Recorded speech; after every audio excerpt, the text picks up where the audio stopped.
3年拳不如1年教。为什么摔跤会被认为是近战之王？摔跤是一种古老的体育运动，它起源于古代希腊。在古代希腊，摔跤是一种非常受欢迎的体育运动，它被认为是一种展示力量和勇气的方式。在古代印度，摔跤通常是由亲王和贵族参与的，并在宗教仪式和国家庆典上进行。随着时间的推移，摔跤传入了其他地区，如中东和东欧。在古代希腊，摔跤被认为是一种礼仪性的体育运动，并在奥运会上进行。中国摔跤的发展历史可以追溯到古代黄帝时期。在古代中国，摔跤也是一种受欢迎的体育运动，它通常是在军事训练中进行的。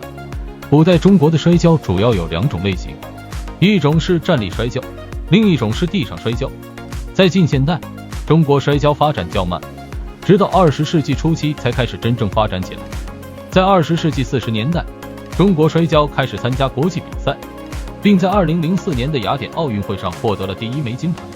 在随后的几十年中，中国摔跤取得了显著的进展，并在国际比赛中取得了许多成功。现在，中国摔跤已经成为了一项重要的体育运动，在中国大陆和香港、澳门、台湾地区都有相当的发展。中国摔跤队在奥运会、世界锦标赛、亚洲锦标赛等国际顶级比赛中均有出色表现。国际摔跤的发展可以追溯到19世纪初期，当时在欧洲和美国开始流行起来。19世纪初期，摔跤被认为是一种礼仪性的体育运动，并在英国和美国的学校和大学中广泛进行。1896年，第1届奥运会在希腊雅典举行，摔跤成为了正式比赛项目之一。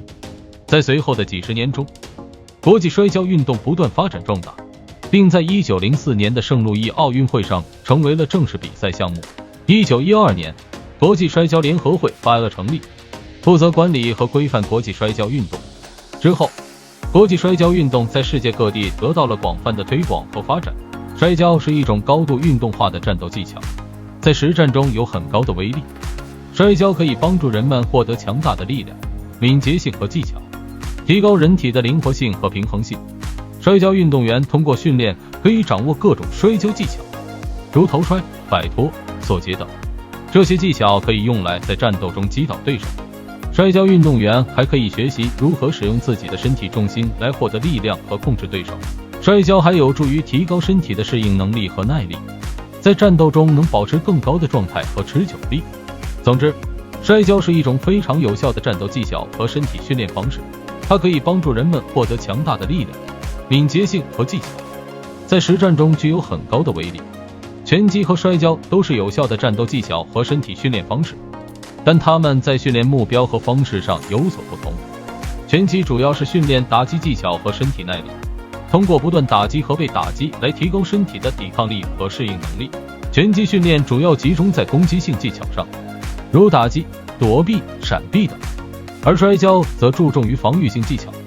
它既可以增强身体的力量和敏捷性，也可以提高人体的平衡性和灵活性。摔跤训练主要集中在防御性技巧上，如头摔、摆脱、锁结等。所以说，如果你的目标是增强战斗能力和防御性，摔跤可能更适合你；而如果你的目标是提高打击能力和攻击性，那么拳击可能更适合你。摔跤也并非无懈可击，在实战中也有很多劣势。首先，摔跤需要很高的身体素质和技巧水平，对于没有足够训练和经验的人来说，可能不太容易掌握。其次，摔跤虽然能够在近身战斗中取胜，但在远程战斗中可能不太适用。如果对手拥有枪支或者刀具等远程武器，那么摔跤就显得力不足。